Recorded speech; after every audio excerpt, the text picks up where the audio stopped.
ଆଜି ମୁଁ ଆପଣଙ୍କୁ କହିବି ଯେ ସଧବା ନାରୀମାନେ କେଉଁ କେଉଁ ସ୍ଥାନରେ ସିନ୍ଦୁର ପିନ୍ଧିବା ଉଚିତ। ନାରୀମାନେ କେଉଁଠି ପ୍ରକୃତରେ ସିନ୍ଦୁର ଲଗାଇଲେ ସେମାନଙ୍କର ସ୍ୱାମୀର ଆୟୁଷ ବଢ଼ିଥାଏ। ହିନ୍ଦୁ ଧର୍ମରେ ସିନ୍ଦୁରର ଅନେକ ମହତ୍ତ୍ୱ ରହିଛି।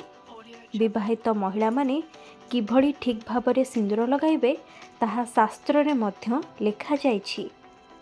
ଆପଣ ସମସ୍ତେ ହୁଏତ ଜାଣିଥିବେ, ସିନ୍ଦୁର ହେଉ କିମ୍ବା ମଥାରେ ଲଗାଉଥିବା ବିନ୍ଦି, ହାତରେ ପିନ୍ଧୁଥିବା ଚୁଡ଼ି ହେଉ କିମ୍ବା ପାଦରେ ପିନ୍ଧୁଥିବା ପାଉଁଜି, ଏସବୁ ପିନ୍ଧିବା ପଛରେ କେବଳ ଶାସ୍ତ୍ରୀୟ ମାନ୍ୟତା ନାହିଁ, ଏହା ପଛରେ ବୈଜ୍ଞାନିକ କାରଣ ମଧ୍ୟ ରହିଛି। ନାରୀମାନଙ୍କର ସ୍ୱାସ୍ଥ୍ୟ ଠିକ୍ ରହିବା ପାଇଁ ବା ସେମାନଙ୍କର ହର୍ମୋନ୍ ବାଲାନ୍ସ ରଖିବା ପାଇଁ ଏହାକୁ ପିନ୍ଧିବା ପାଇଁ କୁହାଯାଏ। ସେପରି ଜ୍ୟୋତିଷ ଶାସ୍ତ୍ର ଅନୁସାରେ ବିବାହିତ ମହିଳା ମଥାରେ ସିନ୍ଦୁର ନାଇଲେ ସ୍ୱାମୀଙ୍କର ଭାଗ୍ୟ ଉଦୟ ହୋଇଥାଏ। ସିନ୍ଦୁର ମଙ୍ଗଳ ଗ୍ରହର ପ୍ରତୀକ। ବିବାହିତା ମହିଳା ସିନ୍ଦୁର ନାଇଲେ ମଙ୍ଗଳଙ୍କ ଖରାପ ପ୍ରଭାବ ତାଙ୍କ ପରିବାର ଉପରେ ପଡ଼ିନଥାଏ ବୋଲି ବିଶ୍ୱାସ କରାଯାଏ।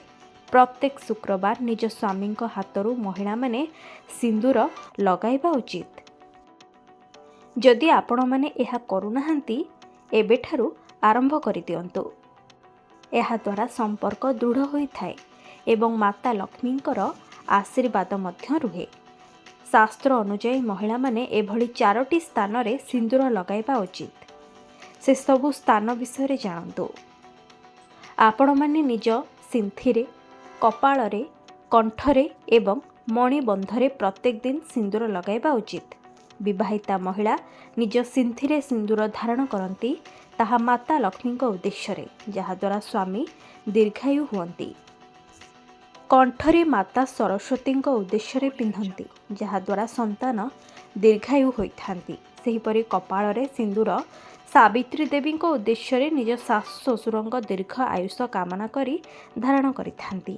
ଏହାପରେ ମଣିବନ୍ଧରେ ମାତା ପାର୍ବତୀଙ୍କ ଉଦ୍ଦେଶ୍ୟରେ ସିନ୍ଦୁର ଲଗାଇବା ବୋଲି କୁହାଯାଇଛି, ଯାହାଦ୍ୱାରା ମାତା ପାର୍ବତୀ ମହିଳାଙ୍କୁ ସତୀତ୍ୱ ପ୍ରଦାନ କରିବେ।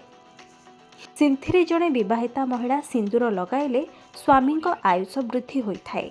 ଏମିତି କୁହାଯାଏ ଯେ ଯଦି ଭାଗ୍ୟରେ ରହିବ, ତେବେ ନାରୀମାନେ ସଧବାରେ ହିଁ ମୃତ୍ୟୁବରଣ କରିବେ। କଣ୍ଠ ଏବଂ ମଣିବନ୍ଧରେ ସିନ୍ଦୁର ଲଗାଇଲେ ମହିଳାମାନେ ଭାଗ୍ୟବତୀ ହୋଇଥାନ୍ତି। ଅର୍ଥାତ୍ ବିବାହିତା ମହିଳା ସିନ୍ଥିରେ ଲଗାଉଥିବା ସିନ୍ଦୁର ଶକ୍ତି, କଣ୍ଠରେ ଲଗାଉଥିବା ସିନ୍ଦୁର ମୁକ୍ତି, କପାଳରେ ଲଗାଉଥିବା ସିନ୍ଦୁର ଭକ୍ତି ଏବଂ ମଣିବନ୍ଧରେ ଲଗାଉଥିବା ସିନ୍ଦୁର ସତୀର ପ୍ରତୀକ ହୋଇଥାଏ। ଏବେ ଜାଣନ୍ତୁ, ଏସବୁ ସ୍ଥାନରେ ଆପଣ ଯେତେବେଳେ ସିନ୍ଦୁର ଲଗାଉଛନ୍ତି ସେତେବେଳେ କେଉଁ ନାମ ଉଚ୍ଚାରଣ କରିବେ। ସିନ୍ଥିରେ ଯେତେବେଳେ ସିନ୍ଦୁର ଲଗାଉଛନ୍ତି ସେତେବେଳେ ଆପଣ ଓମ୍ ମହାଲକ୍ଷ୍ମୀ ନମଃ ଉଚ୍ଚାରଣ କରନ୍ତୁ। ସେହିପରି କପାଳରେ ଲଗାଇଲେ ଓମ୍ ସାବିତ୍ରୀ ଦେବୀ ନମଃ କୁହନ୍ତୁ। କଣ୍ଠରେ ଲଗାଇଲେ ଓମ୍ ସରସ୍ୱତୀ ନମଃ କୁହନ୍ତୁ ଏବଂ ମଣିବନ୍ଧରେ ଲଗାଇବା ସମୟରେ ଓମ୍ ପାର୍ବତୀ ଦେବୀ ନମଃ ମନ୍ତ୍ର ଜପ କରନ୍ତୁ।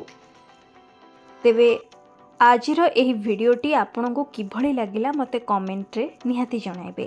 ଭିଡ଼ିଓଟି ଯଦି ଆପଣଙ୍କୁ ଭଲ ଲାଗିଛି, ତେବେ ଏହାକୁ ନିଜ ଫ୍ୟାମିଲି ଓ ଫ୍ରେଣ୍ଡମାନଙ୍କ ସହ ସେୟାର କରନ୍ତୁ।